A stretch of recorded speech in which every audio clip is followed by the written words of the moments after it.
He tenido la dificultad o la necesidad o no sé, las circunstancias se han dado de tal forma en la que he tenido que renunciar varias veces en mi vida y nunca ha sido fácil. No es una decisión sencilla. Tuve una situación muy desagradable en la que a mí un líder, una persona de autoridad, me robó la investigación, me robó los datos. Fui acogida de una manera muy, muy agradable por dos investigadores, un hombre y una mujer. Sin embargo, después, con el tiempo, quien se volvió la agresora en lugar de la asesora fue la mujer. Sin embargo, algo que nos infundan todo el tiempo es que todo tiene que estar tan perfecto que te vuelves sumamente inseguro. Entonces, esta inseguridad se empieza a convertir en un síndrome del impostor, poco a poco, ¿no? Entonces nos empezamos a autosabotear cosas porque no estamos seguros de que lo que vamos a entregar es suficientemente bueno. Hola, te saluda Ángela Kohler. Estudios indican que hasta un 70% de las personas que hemos renunciado a nuestros empleos ha sido precisamente a causa de nuestro jefe. Y esta, déjenme decirles que es una cifra muy alarmante. Este espacio básicamente lo que busca es visibilizar historias reales de mujeres que un día decidieron dar prioridad a su salud mental y física y dijeron no más. Ahora bien, cuando renunciamos siempre nos quedamos con algo que decir. Por esta razón, creamos este espacio para que expresen sus emociones, sus miedos, sus saboteadores mentales que las acompañaron en ese momento de tomar esa decisión de renunciar. Porque yo también lo viví y por eso sé lo que se siente y sé lo que están viviendo. Es posible que tú que nos ves, que tú que nos estás escuchando, estás pasando por una situación similar y te sientas identificada. Déjame decirte que si has llegado hasta este video es porque hay un mensaje especial guardado para ti. Por eso te invitamos a quedarte hasta el final de esta transmisión. A la protagonista de esta historia de hoy la conocí a través de un post que publicó en una red profesional muy conocida, LinkedIn. Vi ese post hace un par de semanas y me llamó mucho la atención. Ella se llama Adriana Espino del Castillo y quiero leerles ese post que precisamente fue lo que hizo que hoy conectara con ella. Se siente vértigo, incertidumbre y miedo. Y la inevitable sensación de culpa por dejar algo inconcluso. Para algunos son decisiones irracionales que denotan inestabilidad. Sin embargo, no es darse por vencido. Renunciar a veces significa levantar el ancla para conocer el mar. He decidido renunciar varias veces en mi vida. Renuncié a mi beca doctoral en la academia para darme la oportunidad de crecer profesionalmente en la industria. Renuncié a un trabajo bien remunerado cuando llegué a un tope organizacional que no me ofrecía nuevos desafíos. Renuncié a un matrimonio tóxico y me reencontré conmigo misma. Renuncié a una organización con ideales que no eran mi prioridad, sino la de alguien más y me reinventé. Hoy renuncio a mi investigación postdoctoral, adelantando lo inevitable y emprendo oficialmente mi vida profesional, independiente y con un gran equipo. Siento ese vértigo de aventurarme nuevamente al vacío y al mismo tiempo la emoción del porvenir. No es la primera vez y quizás no sea la última. He aprendido que si uno no toma riesgos, no se alcanzan los cambios que tanto se buscan. Renunciar también es darse una otra oportunidad para intentar algo más. Deséenme suerte y yo les deseo todo el éxito del mundo a quien, como yo, esté tomando este tipo de decisiones irracionales. Y lo acompaño de una imagen que dice, renunciar también es avanzar. Pues a la protagonista de esta historia la vamos a conocer solo en unos minutos, a Adriana Espino del Castillo, así que les invito a que se queden con nosotros para que conozcamos mucho más de la protagonista de la historia de hoy, una mujer encantadora. No renuncié a la empresa, sino a mi jefe. Historias reales. ¿Has perdido el equilibrio entre tu vida personal y laboral? ¿Sientes que tus niveles de estrés están aumentando? ¿Te levantas cansada y desmotivada para ir al trabajo? ¿No te sientes valorada por tu jefe y lo más delicado, sientes que tu salud mental y física está en riesgo? Esto y mucho más es lo que sintió la protagonista de nuestra historia de hoy, quien renunció y ¿saben qué? Esa renuncia no fue a su empresa, fue a su jefe, cuando tomó la decisión de amarse a ella misma. Comprendió que trabajo habrá siempre, pero vida solo hay una. Según un estudio publicado en Harvard Business Review, los jefes son la causa de hasta un 70% de la renuncia de los colaboradores, lo cual genera graves problemas en la organización. Por esa razón, hoy necesitamos líderes mentores que te empoderen, que crean en ti, que te inspiren a llegar lejos, que te permitan crecer profesionalmente, que respeten tus diferencias, que te traten bien y, lo más importante, que te lleven a ser una mejor persona. ¿Qué tipo de líder eres? ¿Qué tipo de líder te gustaría tener? Te invito a ser un líder mentor, deja huella y trasciende. Ya comienza el programa, con la conducción de Ángela Coller, psicóloga, mentora de liderazgo, escritora y conferencista. Síguela en sus redes sociales para interactuar y conectar con historias reales, porque vida solo hay una, pero empleos muchos. Bienvenidos.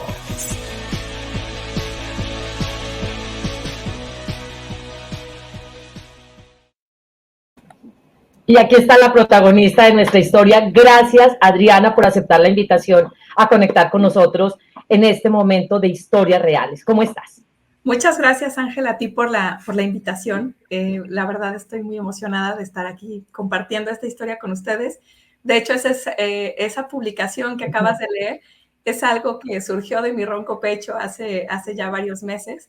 Y la verdad es que no había yo tenido como el interés de alguien más de conocer un poco más sobre esta historia que les compartí, ¿no? En publicación. ¿Cómo te estabas sintiendo, Adriana, el día que publicaste esta historia, esta situación que tú esperabas que posiblemente una persona como yo, tú y yo no nos conocíamos? ¿Qué ibas a pensar que una persona como yo iba a interesarse en tu historia y en las palabras tan sabias que tú estabas mencionando aquel día? Pues mira, no sé si son sabias o no, simplemente salieron de pues mi pensar, mi sentir en ese momento. ¿Cómo me estaba yo sintiendo? Pues sumamente abrumada. O sea, ciertamente tomar una decisión de renunciar no es fácil. He tenido, como bien lo comento en ese post, he tenido la dificultad o la necesidad o no sé, las circunstancias se han dado de tal forma en la que he tenido que renunciar varias veces en mi vida.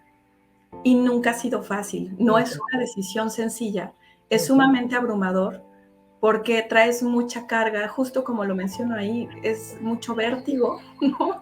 Se siente un vacío, de pronto decir, pues es que no terminé un proyecto o no terminé esto, entré muy emocionada a este trabajo o a este proyecto y no lo estoy terminando y estoy tomando la decisión de salirme. Y te voy a ser muy sincera, la verdad es que en la red, sobre todo en la red de LinkedIn, toda la gente profesional te dice, no renuncies hasta no tener algo seguro. Y yo soy muy mensa porque todas las veces he tomado la decisión de irme sin tener, algunas que otras sí tenía algo seguro, evidentemente, pero hubo otras situaciones en las que no lo tenía. Pero tenía como esta necesidad de salirme de ahí, ¿no? Entonces, hay veces que es que no te puedes esperar hasta tener algo seguro para tomar esa decisión. Y poco a poco, algo que he aprendido en este camino y con estas experiencias, es que te vas dando cuenta que las fichas o las piezas se van acomodando, ¿no? En el momento en el que tú te sales de un ambiente que puede ser tóxico, las cosas empiezan a fluir de manera diferente en tu persona, en tu atmósfera. No te sé, yo soy científica, entonces no te puedo decir exactamente qué sucede en la física de nuestro entorno, que las cosas se empiezan a acomodar. Empiezas a ver las cosas con una perspectiva diferente. Entonces, esa ha sido como la situación que a mí me ha tocado vivir, ¿no? Porque sí me ha tocado, y de pronto esta sensación de decir, es que estoy renunciando demasiado. ¿Eso qué quiere decir? ¿En qué me convierte una persona que renuncia tanto? ¿En alguien que se da por vencido muy fácil? Y hacerte esas preguntas, luego es como un poco generar este autoconocimiento de decir qué tanto realmente estoy renunciando porque me estoy dando por vencida o porque busco algo mejor. Entonces, sí han sido procesos muy complicados. No te voy a decir que es fácil, no te voy a decir es que yo renuncio como, o sea, yo entro y renuncio y así, pero han sido procesos difíciles y sí requieren, por ahí uno de ellos tuvo una etapa muy fuerte de un proceso de inteligencia emocional para tomar la decisión, que para mí ese término de inteligencia emocional no existía hasta ese momento, ¿no? Y me decía seguramente, Adriana, y permíteme quizás concluir esto, y es porque tú eres una científica, tú lo acabas de mencionar hace un par de minutos, y así aparece en su perfil, que les invito por favor a que entren a su página, a su red profesional de LinkedIn, y la busquen porque además ella es mediadora e intérprete científica, y además es mentora de científicos. Compártenos un poco también, Adriana, cuál es tu formación, cómo llegas tú a formarte como científica, porque eso también posiblemente nos dé algunas explicaciones de esas situaciones que tú has venido concibiendo en tu vida. Así es. Mira, y me voy a ir un poquito más atrás. Me voy a permitir irme un poquito más atrás, porque yo me formé en una familia de artistas. Yo vengo de una familia en la que mi papá era escultor, mi mamá estudió música, mi hermana es ilustradora e historiadora del arte. Entonces, yo soy la más pequeña de la familia y evidentemente pues esperaba que yo continuara con una tendencia. Evidentemente, me gusta mucho el arte, desarrollé talento para habilidades para el arte, para la parte gráfica y demás, pero a mí me motivaba mucho la naturaleza, ¿no? Yo de chica siempre estaba queriendo hacer, pues me gustaba la aventura, me enamoré de Indiana Jones, me enamoré de Jane Goodall, ¿no? Entonces yo quería ser como ellos, quería tener una vida en la naturaleza, con los animales, con aventuras, ¿no? Ensuciándome, me encantaba la tierra, las piedras, ¿no? Y de pronto, al momento de estudiar la carrera, pues tomé la decisión de romper ese, pues ya como línea de arte y decir, voy a ser bióloga. Y entonces toda la familia se me quedó viendo con cara de, pero ¿y ahora? ¿No? ¿Y ahora qué hacemos? Porque si en algo, o sea, no te podemos ayudar, ¿no? O sea, es algo que afortunadamente tuve ese apoyo familiar de que pues me dijeron, pues lánzate, ¿no? O sea, si te quieres aventar eso, lánzate, pero ninguno de nosotros, o sea, no te vas a poder apoyar en nosotros más que con nuestro apoyo moral, ¿no? Y pues bueno, empecé esta aventura de incursionar en un terreno completamente desconocido, que era la ciencia. Y fue, la verdad, me costó mucho trabajo, pero fue un logro, fue un desafío para mí que disfruté muchísimo. Entonces, desde ahí empieza mi situación de estarme autodesafiando todo el tiempo. Para mí, justo romper con esta tendencia familiar de estudiar arte e irme a algo completamente opuesto, o no opuesto, pero quizá yo lo veo como algo complementario, ¿no? Pero de alguna manera era algo, pues, ciencias exactas contra el arte, ¿no? Entonces, era un terreno completamente desconocido para mí, pero era algo que me motivaba muchísimo. Entonces, pues yo estudié la carrera de biología en México, me encantó, fue algo que disfruté muchísimo, pero siempre fui una mente muy inquieta. Entonces, no me era suficiente con la biología. Entonces, tomé clases de astronomía general, reconocimiento de constelaciones, me metí a otra facultad que era de ingeniería, porque me gustaban mucho las rocas. Ves que te decía que yo recogía piedritas en el camino. Y me encantaba la geología, me obsesioné con el mundo subterráneo, con las cuevas. Entonces me metí a estudiar materias de otras carreras, porque para mí, o sea, yo tenía hambre de conocimiento, me empecé a volver loca con todo lo que te ofrecía la universidad. Y entonces pues yo empecé a tocar puertas y a decir, oye, pues yo soy bióloga, pero me interesa tu materia, ¿puedo entrar? Y afortunadamente, o sea, esa es como otra lección de vida que yo me llevo, es que si quieres hacer algo, simplemente pregunta, toca las puertas y solitas se abren. Uno se queda con ciertas ideas o creencias limitantes de que, ay, no, ¿por qué lo voy a hacer? No me van a dar la oportunidad. Y la verdad es que yo decía, pues el no ya lo tengo, entonces ve y pregunta, ¿no? Entonces, ahí fue cuando pues, yo me consolidé como científica, ¿no? Terminé graduándome como bióloga, pero yo ya traía un bagaje de geóloga, entonces me decían la geobióloga y demás, ¿no? Entonces, posterior a eso, en la academia se viven cosas de distintos tipos, ¿no? Como en cualquier otro sector, no es diferente a otro sector, hay abusos, ¿no? Abusos de autoridad, abusos de liderazgo y otro tipo de abusos, discriminación, ¿no? Discriminación de género y demás. Todos, o sea, creo que esto no estoy hablando de algo que no suceda en otras partes. Y pues yo tuve una situación muy desagradable en la academia porque recientemente que yo me gradué, estuve empezando un proyecto de investigación muy padre. No tenía yo la intención de hacer un posgrado, pero al final de ese proyecto salió mi doctorado. Antes de que eso sucediera, tuve una situación muy desagradable en la que a mí un líder, una persona de autoridad, me robó la investigación, me robó los datos, le pareció tan interesante que dijo, es que esto es, o sea, simplemente me empezó a decir que le dieran de dónde los había conectado, cómo. Él hizo sus publicaciones, se llevó mi proyecto a Shanghai, no me dio reconocimiento. Y fueron estas cosas que yo empecé a decir, esto apesta, ¿no? Esto no está bien. Sin embargo, yo tenía toda la intención de que, pues este doctor lo que quiere es colaborar conmigo y es posible. Yo en mi ingenuidad, yo de alguna manera yo lo que dije fue, seguramente con él voy a poder continuar el posgrado con este proyecto. Y pues la sorpresa fue que él se quedó con todo y dijo, bueno, gracias, bye, ¿no?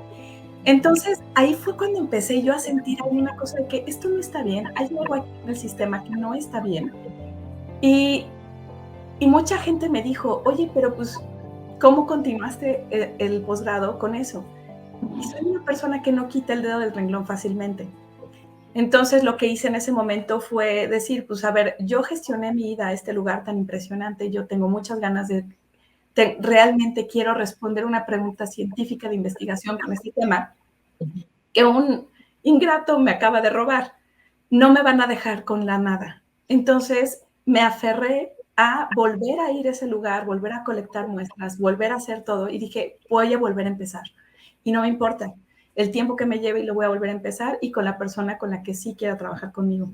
Y ahí fue cuando salí de esa universidad y me fui a otra universidad, justamente no buscando hacer un posgrado, sino buscando terminar ese proyecto, que era mío, concebido por mí. Entonces, ahí fue donde me dijeron, para poder tener el recurso económico, tienes que hacer un posgrado. Entonces, me doctoré haciendo ese proyecto.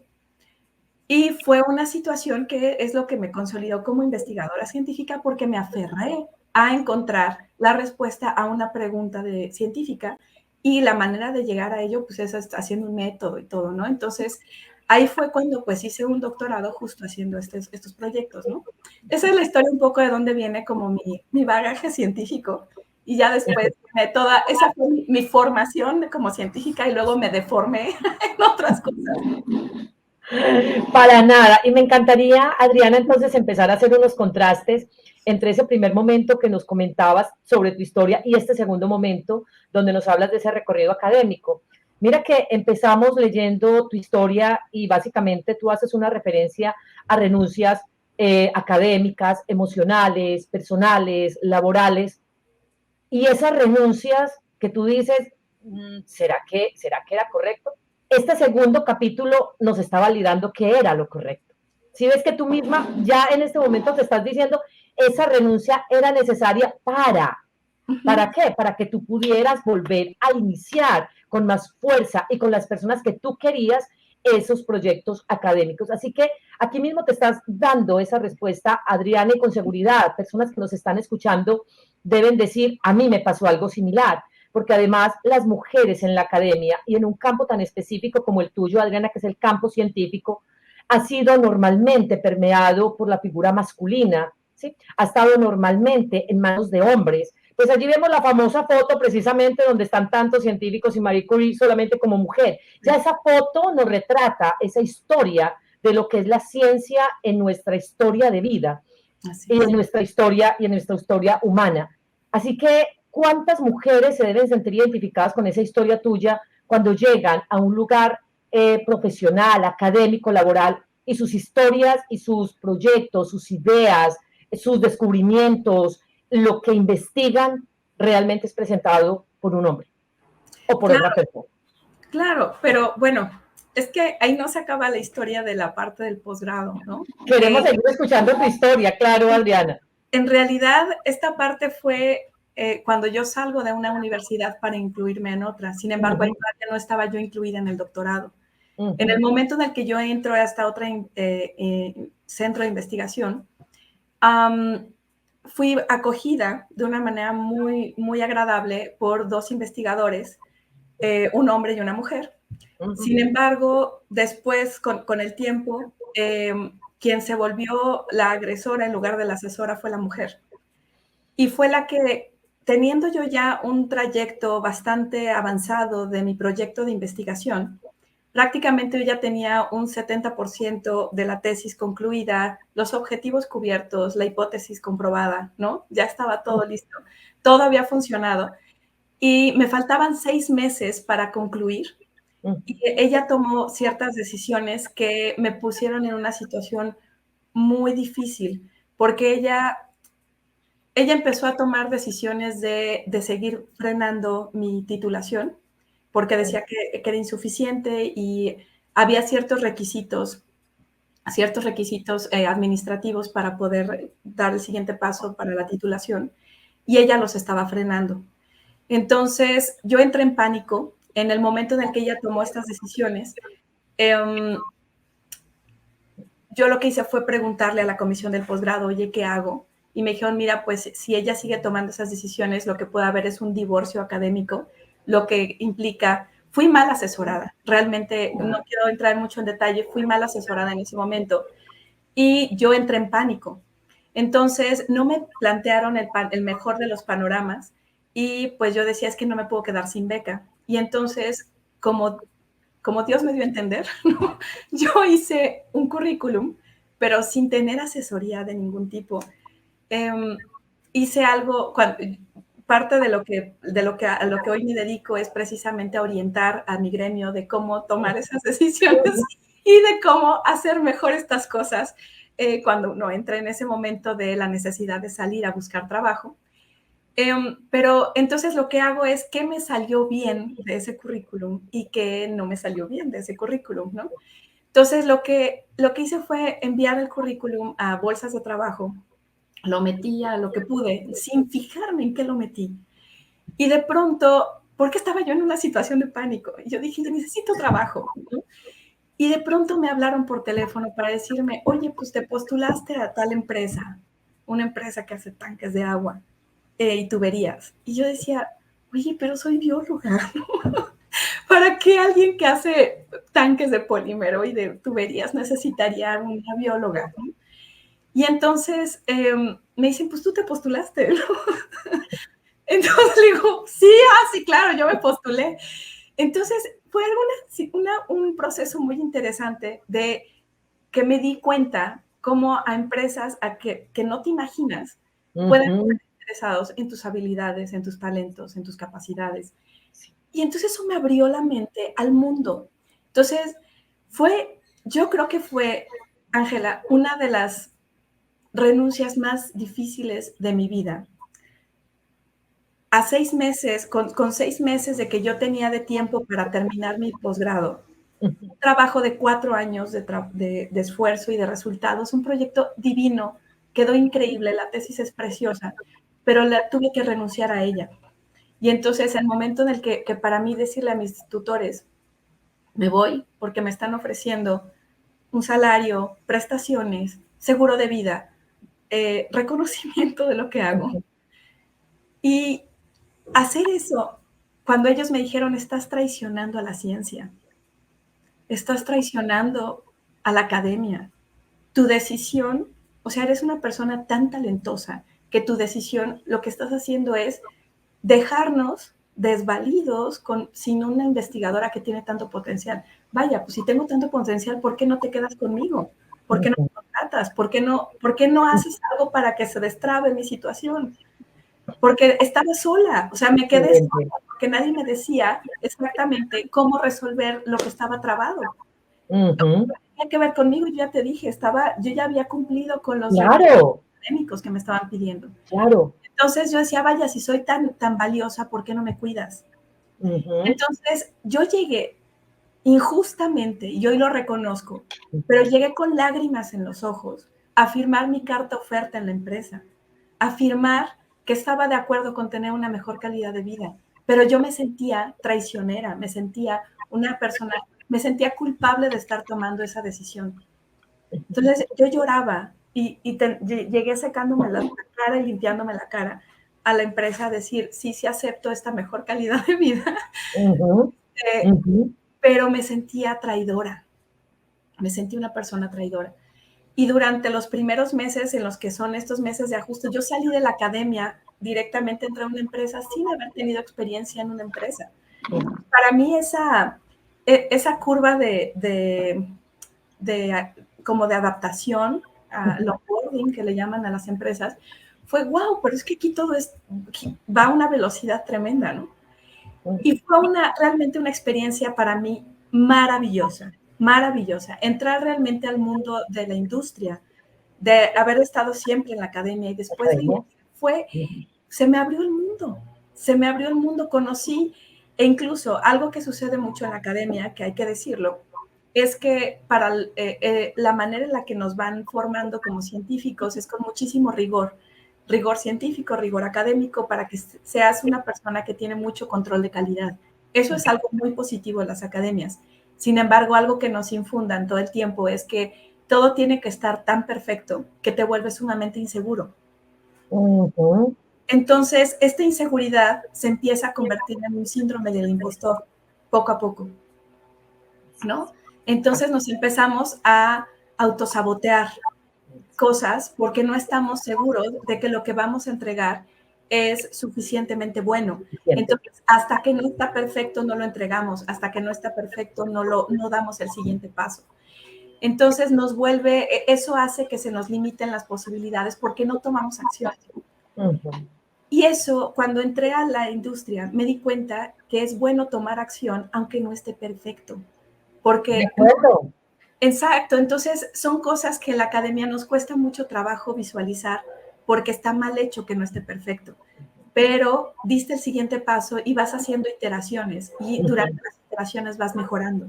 Entonces, ese ritmo de trabajo, entender ese ritmo de trabajo, ese nuevo lenguaje de las industrias, para mí fue muy revelador. Y me di cuenta de lo útiles que somos y para mí ese fue ese sentimiento de utilidad, de ser útil y no alguien que todo lo que hacía era insuficiente, fue algo que a mí me llenó el alma.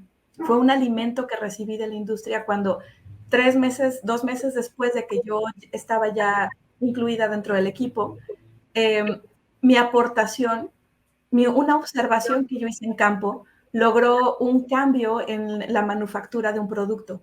Entonces, al principio me espanté durísimo y dije, ¿qué hice? Me espanté muchísimo y dije, ¿pero qué hice? Me dijo, no te espantes, estuvo bien porque nos estás ayudando a mejorar un producto. Me sentí fue un susto espantosísimo y al final dije, oh, wow, sí sirvo para algo después de todo, ¿no? Entonces fue algo que a mí me llenó el alma y ahí fue cuando yo me puse la camiseta de la empresa y dije, esto está maravilloso, esto me gusta. Ciertamente me estaban desafiando de una manera en la que nunca me habían desafiado y estaba dando resultados. Y además, otra cosa, Ángela, estaba aprendiendo. Me encanta que mientras das resultados, aprendes. Eso es algo que a mí me llena completamente, ¿no? De allí de nuevo la respuesta a Adriana de esas renuncias son tan necesarias. Y voy a tomar varios elementos porque aquí estoy tomando notica de elementos muy importantes que tú nos has entregado para que recapitulemos. En la primera parte tú nos compartías algo que yo también he visto con mucha frecuencia en esta red profesional LinkedIn y es, no renuncies hasta que no tengas algo. Y yo, déjenme decirles, puede que yo lleve entonces la contraria, yo me opongo a esto. Se necesita más valentía para renunciar que para quedarnos. Así que, por ejemplo, cuando alguien se divorcia, se necesita más valentía para renunciar, porque hay una crítica social, hay un señalamiento, todo el componente personal. Es más fácil entonces seguir en un matrimonio infeliz. ¿Para qué? Para evitar esas críticas y acallar quizás algunas voces. Llevado esto al terreno laboral, es más fácil para mí seguir ahí en un empleo, pues tengo un salario, tengo unas prestaciones, soy alguien, tengo un reconocimiento, tengo un estatus. Es que si yo renuncio, pierdo eso, el estatus, el reconocimiento, aparte de unas condiciones económicas. Así que yo soy más de esa filosofía tuya, Adriana, y es renunciar. Porque cuando tú no renuncias, tú no sabes de qué te estás perdiendo. O sea, si tú te quedas en el mismo lugar, tú no sabes la vida qué es lo que tiene preparado para ti, así que no te dé temor. Es natural que tengas miedo, que tengas sensación de vacío, que tengas incertidumbre. Adriana lo sintió, yo lo sentí cuando también tomé esa decisión. Pero mira, Adriana, en el caso concreto tuyo, si tú no hubieras tomado esa decisión y te hubieras dejado llevar por la imagen que postean en LinkedIn, es no renuncies, estarías todavía en el sector de la academia o en el mundo académico, donde no hubieras encontrado todo esto que tú decías, o sea, cómo me desafiaron, cómo me cuidaron, cómo me dieron oportunidad de crecer y demostrar que la ciencia hay que bajarla a un campo real, es decir, pasarla de esa nebulosa donde normalmente vemos a los científicos a hechos reales y concretos que cambian vida y que transforman vidas desde lo cotidiano. Y con seguridad eso fue uno de los elementos que a ti más te gustó. Hay una frase que me encantó que tú pronunciaste: si soy tan valiosa, ¿por qué no me cuidan? Esa frase me llegó al corazón. ¿Cuántas personas hemos dicho esa frase mentalmente? Porque las empresas, cuando nosotros a veces decimos vamos a renunciar, no renuncies, pero tampoco cambian las condiciones, pero no ofrecen nuevos retos, nuevos desafíos, porque no siempre el asunto es de dinero, Adriana, y eso es parte de lo que tú nos estás expresando acá. Tú no has hablado en ningún momento de un tema salarial, tú has hablado de que te respeten, por ejemplo, tu producción intelectual, que eso cuesta mucho más que cualquier dinero, sí, que te permitan producir desde las ideas y desde la iniciativa que tú tienes, que tengas un equipo confiable. Y en ciencia esto es muy importante para que te conserven y te cuiden tus ideas. Obviamente también mencionaste algo que para nosotros los psicólogos es muy especial trabajar, y es el tema de los saboteadores mentales. Aparece el tema de la traición, tú lo mencionaste, te tildan de traidora, te vas a ir, nos traicionaste. No nos dejemos manipular por ese tipo de situaciones, que estas personas quieren simplemente un bien para la empresa, pero no para ti. Les recuerdo una de las frases de este programa, y es que vida solo hay una, empresas hay muchas, pero vida una. Así que esa conservación de nuestra salud mental y física es lo que tiene que primar acá. Y creo que en la respuesta que le di a Adriana en el post fue: priorizaste tu amor propio, y eso no todos lo tienen. Entonces, hablaste de esa traición, de cómo nos sentimos culpables, de cómo sentimos que realmente estamos acabando quizás con una compañía, porque nos hacen sentir eso, y por eso nos limita y nos frena a la hora de tomar decisiones. Entonces, esos saboteadores mentales son de los más comunes, Adriana, que se presentan en este tipo de casos.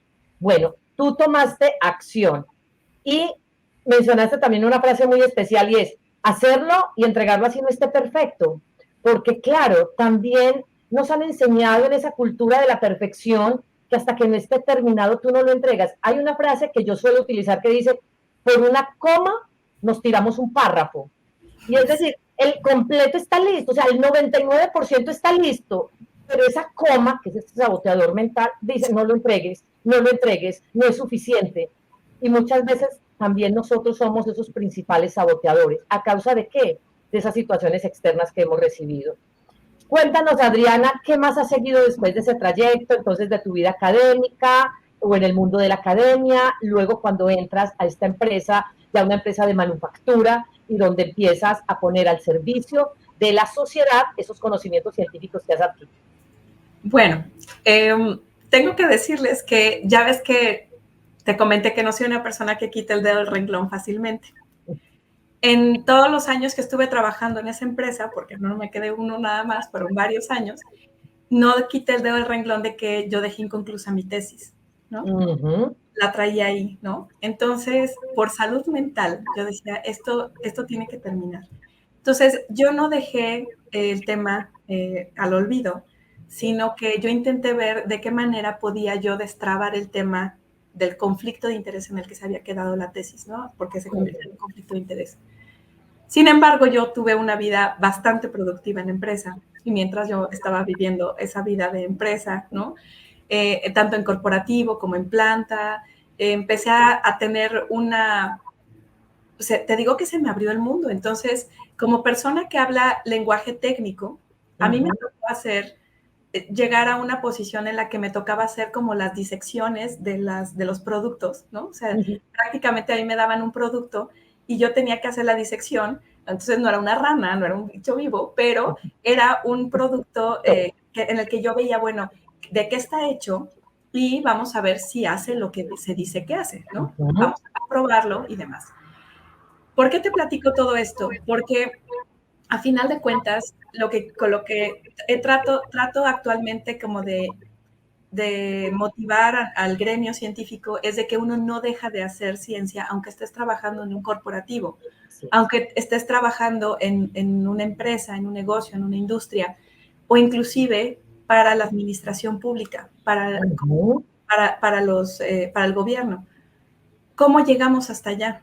Bueno, pues al ser la persona que conocía más la parte técnica del producto, cuando la empresa participaba en licitaciones públicas con gobierno y se hacía ya de la licitación, tenía que hacer como sesiones técnicas de trabajo con el gobierno, que eran entonces sus clientes, y me llevaban a mí a hacer justo la especie de negociación o de cabildeo sobre los términos y condiciones en las que se iba a hacer el trabajo, porque era la que conocía el tema técnico. Y me decía, es que tienen una persona técnica y no nos estamos entendiendo, necesitamos que tú vayas y hables por nosotros, ¿no? Porque no sabemos muy bien lo que nos están pidiendo que hagamos y creemos que no lo vamos a lograr. Entonces, llegué a ser la persona que intermediaba entre la empresa con el gobierno. Entonces, y al mismo tiempo, por ser la persona que hacía las disecciones y las validaciones de lo que hacía y no hacía el producto, me convertí en la persona que hacía los procesos de validación, certificación del producto. Entonces me empecé a meter en términos de regulaciones, normatividad, ¿no? Y era algo que me volvía a retar. Entonces me empezó a gustar mucho y lo que hicieron fue, me empezaron a subir las responsabilidades, pero no el salario. Ahí es donde empezamos a hablar. En donde yo ya tenía dos trabajos, dos roles en el mismo trabajo. Tenía el trabajo del análisis de productos y tenía otro rol que era el de vinculación tecnológica. Entonces, por una parte yo analizaba el producto y hacía todos los procesos de certificación del producto y por otro lado llevaba las gestiones de convenios marco y otro tipo de alianzas que se podían hacer con startups, con ¿cómo se llama? Centros de investigación, universidades y centros gubernamentales. Entonces empecé a crear como un área de vinculación tecnológica más el área de servicios analíticos. Y entonces a mí eso me generó muchísima, o sea, yo estaba feliz, aunque no me estuvieran pagando más. Yo estaba feliz porque era un desafío, yo estaba aprendiendo mucho, me hice de contactos, me hice de una experiencia increíble, pero hubo un momento en el que dije, a ver, hay algo que no está bien, ¿no? Sí, aquí hay algo que no está funcionando correctamente. No, aquí hay algo que no me suena, ¿no? Entonces, pero pues yo, la verdad es que yo era una entusiasta en ese momento, y yo dije, no importa, ¿no? Entonces, sigamos. El detalle fue que hubo un momento en el que hubo un cambio, una reestructura organizacional y me cambiaron al jefe. Y entonces ese jefe, desde que llegó, me empezó a decir, tú te mereces algo más, te mereces algo más, te mereces algo más. Y en lugar de darme algo más, me empezó a quitar responsabilidades, me empezó a quitar proyectos, me empezó a quitar, y en el momento en el que se hizo la reestructura organizacional, a mí me pusieron hacia abajo. Y entonces, porque yo me acercaba, le pedía sesiones y literalmente yo le decía, por favor, rétame. Desafíame. Necesito un desafío. Me estás quitando todo esto que yo empecé a generar desarrollé áreas nuevas en la organización y todo. Yo le pedía, le suplicaba, por favor, desarrollame, necesito que en lugar de que me quites, me sigas dando. Sí. Y además, yo no le estaba pidiendo dinero, yo le estaba pidiendo desafíos. ¡Desafíos! Líderes que están escuchando esto, por favor, estas palabras valen oro, lo que Adriana nos está compartiendo. Esto no nos lo dice un libro de administración, esto nos lo dice la vida real, aquí, historias como la de Adriana. A lo mejor y soy muy tonta, pero yo era lo que le pedía, ¿no? Y fue entonces cuando tomé la decisión, los astros se alinearon, ¿no? Y pasaron dos cosas al mismo tiempo. Esta reestructura organizacional se volvió un caos. Empezó a haber una especie de ambiente muy tóxico en la empresa. Todos estos cambios generaron incertidumbre. La gente no sabía muy bien qué estaba sucediendo. Empezó a haber mucha manipulación de recursos de una manera que sentíamos que no estaba adecuada. Y yo ya no me empecé a sentir bien, ni emocionalmente ni físicamente. La empresa tenía un programa de apoyo a los empleados, algo que sí he de reconocer, que en algún momento que yo me empecé a sentir sumamente abrumada por la situación de que me estoy sintiendo muy, muy mal con esto. Fíjate que empecé a desarrollar como una sensación de estar molesta todo el tiempo, estar enojada. Todo el tiempo me sentía enojada, cualquier cosa. Ya traía yo la mechita bien corta de la bombita y explotaba, ¿no? Entonces, fue una situación en la que yo lo que hice fue pedirles que si me podían, si había manera de que me ofrecieran un taller de inteligencia emocional. Yo en ese momento no sabía exactamente a qué se refería eso, qué significaba eso. Y a mí la verdad es que ese taller me hicieron primero un diagnóstico que a mí me voló la mente cuando me hicieron ese diagnóstico con este análisis de herramienta esta de Herman, es la herramienta cerebral de Herman, en la que bueno, que tu cerebro está dividido en 4 y que te hacen un perfil de que cuál es tu perfil cerebral. Y así es, ¿cuál es tu predominancia? Exacto. No, hombre, a la hora que me explicaron pues la ciencia detrás de eso. Yo dije, detrás de eso, y tú que eres una científica, pero ¿qué está pasando con mi cerebro? Claro, sí, eso es maravilloso. Sí, me voló la mente cuando me di cuenta que una persona sin conocerme y solamente con los datos que salió de ese diagnóstico, era la primera persona, era una psicóloga increíble, que la primera vez que que yo la veía, ella me describió perfectamente. Yo dije, pero ¿quién eres y por qué te has metido en mi cabeza? ¿No? ¿Y por qué sabes tanto de mí? Yo dije, pero ¿por qué? O sea, esto que me estás diciendo es algo que nunca se lo he dicho a nadie, ¿no? ¿Cómo lo sabes? O sea, ¿cómo sabes todas estas cosas de mí? Y la verdad a mí me sorprendió. Fue un proceso de varios meses en el que yo estuve, pues, tanto que trabajaba en la empresa, estaba lidiando con lo de la universidad que se estaba empezando a destrabar. Entonces, yo traía muchas cosas. En ese momento también mi padre estaba pasando por un proceso muy difícil porque estaba, pues, en un periodo, a él le dio cáncer y estábamos pasando un proceso muy difícil con él. Entonces pasaron muchas, muchas, muchas cosas al mismo tiempo, personales. También me estaba yo divorciando. Entonces, que esa es otra renuncia fuerte, otra ¿no? renuncia. Sí. Por otros motivos, evidentemente. Pero la situación es que yo estaba pasando por una situación en la que estaba muy quebrada emocionalmente, muy, muy quebrada. Entonces, lo que sucedió ahí fue que este taller de inteligencia emocional me llevó a interiorizar mucho en lo que realmente quería yo hacer. O sea, ¿qué es exactamente lo que me tiene hoy aquí haciendo lo que hago? Y entender un poco más de mí, entender, o sea, la primera intención de hacer inteligencia emocional fue para saber cómo lidiar con mi jefe y cómo lidiar con la gente que colaboraba conmigo. Era para eso, para saber bien cómo podía yo controlar esta emoción que traía. Sin embargo, el taller me abrió otro tipo de posibilidades.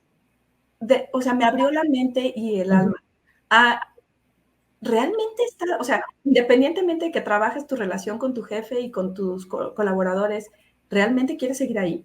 No, no, o sea, me abrió otra cosa que dije, a ver, como que abrió una cajita de Pandora y dije, a ver, ¿realmente es mi relación con mi jefe la que quiero mejorar o es conmigo misma?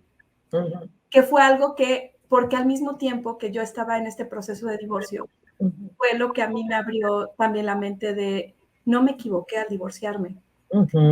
Porque esta persona que me empezó a ayudar con un tema que era laboral, al mismo tiempo me estaba ayudando con el tema personal. Y me di cuenta que de alguna forma, por querer tener un estatus social, me estaba, ahora sí que me sentía culpable y traicionera, pero a mí misma.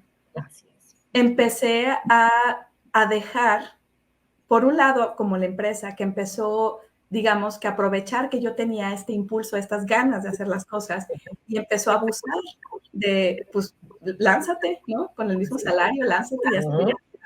Y por otro lado, pues también mi ex, pues de alguna forma también me empezó a limitar a hacer cosas y a cambiar la manera en la que yo era.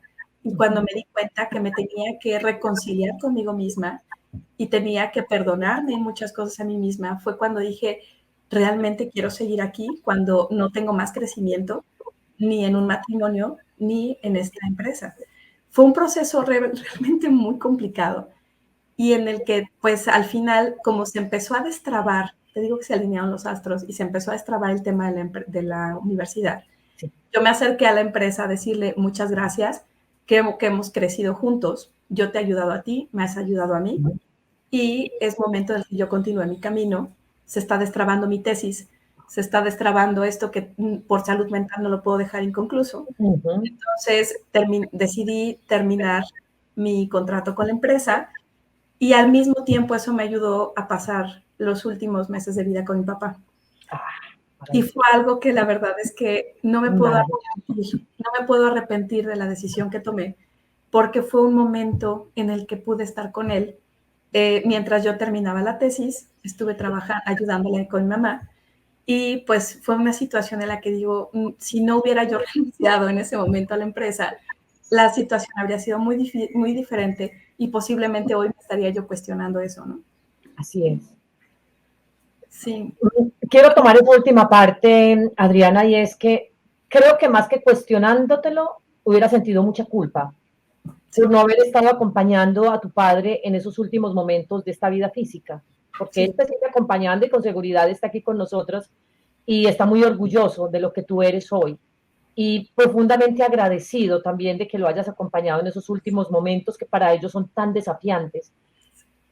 Quisiera retomar esa parte para decirle a las personas que nos escuchan, Adriana, cuántas veces descuidamos esa vida personal, familiar, pensando que a nuestros padres los vamos a tener eternamente, a nuestros hermanos, a nuestra pareja, a nuestros hijos, que simplemente la vida es la vida y hay que vivirla hasta el final y no se va a acabar.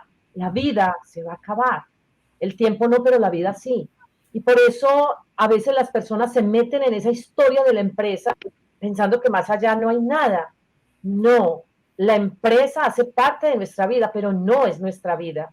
Exacto. Es una parte de nuestra existencia, pero no es nuestra existencia. Así que cuando nosotros hemos tomado esas decisiones como las que ha tomado Adriana, fruto también de ese acompañamiento profesional que tuvo en su momento para darse cuenta cuál es ese sentido profundo de tu existencia. Adriana, porque nosotras, además que somos mujeres de academia, casi nunca nos cuestionamos esto, ¿cierto? Porque nosotros somos del libro, de la bibliografía, del autor, pero que a nosotros nos llegue una pregunta como, Adriana, Ángela, ¿cuál es el sentido profundo de tu existencia? Uno en ese momento prefiere pasar la página y seguir trabajando en lo que está haciendo porque encontrarnos con esas respuestas, primero nos da temor y segundo, como no tenemos la respuesta, entonces preferimos obviarla porque a nosotras nos gusta tener la respuesta para todo. Hay respuestas que de pronto no tenemos. Y eso fue lo que te abrió la posibilidad a través de esta psicóloga, a través de este test que te dice, realmente tú qué es lo que quieres. O sea, tú realmente quieres estar acá o realmente tú dónde quieres estar, dónde quieres, dónde debes y dónde puedes estar, que también logres transformar vidas. Y esto precisamente a la audiencia les comparto, es lo que llevó a Adriana a desempeñarse hoy en un cargo bellísimo, que es ser mentora de científicos. Y ser mentor es una de los momentos más hermosos, Adriana, que podemos vivir, porque es poner nuestra experiencia y nuestro conocimiento al servicio de otros para acortar esas curvas de aprendizaje y para evitarle situaciones que Adriana vivió tan complejas cuando estaba en su mundo de academia, para que realmente hoy logren tomar ese camino.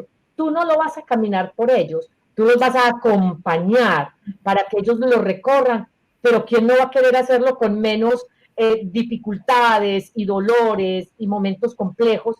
Así que, Adriana, me encanta además porque yo no sabía que habían mentores científicos y a través de ti pude conocerlo, y esta es una nueva denominación que se ha incorporado dentro de la Red Global de Mentores, que es la institución guía que básicamente certifica a los mentores y que genera la guía y la ruta de la formación de los mentores. Así que gracias, Adriana, porque además nos abriste la mente.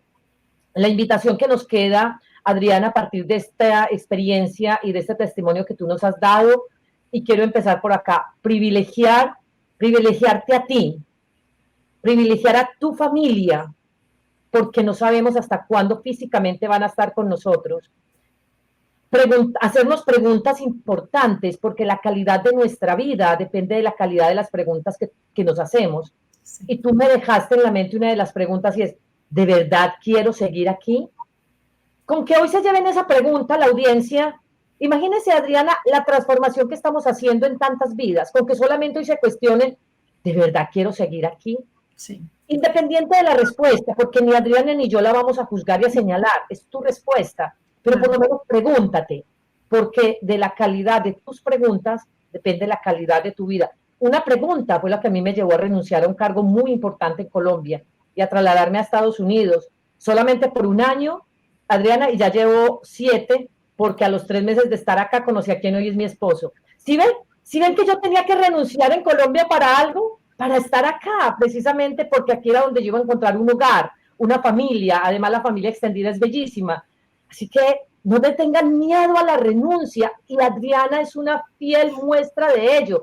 Se los empecé leyendo en el post que publicó en esta red profesional LinkedIn, esa renuncia a lo personal, a lo laboral, a lo emocional, tantas renuncias. No le tengamos miedo a la renuncia. Nosotros nos han enseñado y crecimos en un mundo lleno de miedo, de temor a lo desconocido, a la incertidumbre.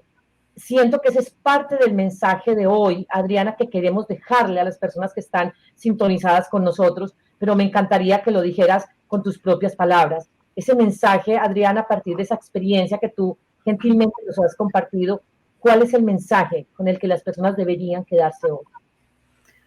Pues mira, me gustaría retomar un poco esta pregunta que dices que nos tenemos que hacer. Cuando trabajo con mis chicos científicos, les digo que nos hagamos, las primeras sesiones son sesiones de preguntas incómodas o preguntas capciosas, ¿no? Y entonces, una de las preguntas que les hago es, los pongo también como una especie de meditación activa, ¿no? Y les empiezo a hacer preguntas de vámonos al pasado y reconectemos con nuestro yo del pasado, que fue el que hizo que decidieras elegir la carrera que elegiste. En lugar de, cuando buscas tu profesión científica, siempre pensamos en el futuro, pero muy pocas veces reconectamos con quién somos y con quién éramos en el momento en el que tomamos ciertas decisiones. Entonces, algo que yo suelo hacer es, porque eso es algo que a mí me sirvió para avanzar, poner una pausa y irme un poquito para atrás, reconectar conmigo y pensar qué era lo que yo quería hacer cuando tomé esta decisión. Y entonces cuando los traigo otra vez a la hoy, es aférrate a ese sentimiento. Puede ser que encuentres que eso que tú querías hacer o eso que tú querías lograr, lo puedas obtener de distintas maneras. Entonces, no te aferres a lo que hoy estás haciendo, sino a ese sentimiento que originalmente fue el que te llevó a donde estás hoy ahí. Condujo donde está hoy. Un sentimiento de amor, puede ser un sentimiento de la aventura que yo estaba buscando, del desafío que estaba yo buscando. ¿Qué es eso que hoy te trajo aquí? Y una de las preguntas con las que cierro este espacio como de meditación, les digo, ¿qué es lo que hoy haces con lo que te brillan los ojos? ¡Wow! Y tomo esa frase para mí. Exacto. Y la segunda es, si hoy fuera el último día de tu vida, ¿te gustaría estar haciendo lo que estás haciendo? ¿Te gustaría que te encontrara el último día de tu vida haciendo lo que hoy haces? ¿O qué es lo que te gustaría estar haciendo el último día de tu vida? Entonces, son preguntas que son súper... Yo no soy psicóloga, Ángela. No, pero por Dios, estoy que te contrato como mi psicóloga, Adriana, lo haces bastante bien. Soy simplemente, lo que hago es compartir lo que a mí me sirvió en ese Claro, momento. hace parte de tu experiencia, es que tú lo viviste precisamente y eso es lo que tú estás transfiriendo hoy a estas personas. Sí, entonces, ¿qué de lo que hoy haces te gustaría estar haciendo el último día de tu vida? Y entonces, en eso enfocar justo todas estas renuncias, lo que han logrado en mi vida es encontrar un propósito, que la verdad es que uno dice la palabra propósito y suena como algo trivial, pero en Sí. realidad encontrar un propósito en la vida es bien difícil. Y estas renuncias justamente lo que fueron haciendo fue dirigirme a un propósito, encontrar qué es con lo que yo me siento plena. Empecé a trabajar mi Ikigai y todas estas cosas. Ah, perfecto. Y entonces fueron estas herramientas las que a mí me ayudaron en la inteligencia emocional, en la herramienta cerebral y todo este asunto. Fueron estas cosas que yo dije, realmente el autoconocimiento, hacer una pausa en esta efervescencia de la dinámica laboral que traemos, la dinámica familiar que traemos, una rutina y un hacer, un concluir y un lograr y un todo, hacer una pausa de repente y hacer una introspección y hacerte estas preguntas que te desencajan, que te incomodan, justo lo que tú decías, no, les damos la vuelta, no, detente, Después, regresa a la página, trabajo. quédate tantito tiempo más en esa página que regresaste y analízala bien y entonces vuelve a preguntar hacia dónde vamos a voltear la página ahora, ¿no? Así es. Adriana, espectacular esos momentos de reflexión que tienes con tus mentorados, porque cualquiera pensará que una mentora de ciencia se dedica prácticamente a hablar del método científico, ¿cierto? Y entonces, ¿cómo? También hablamos de eso.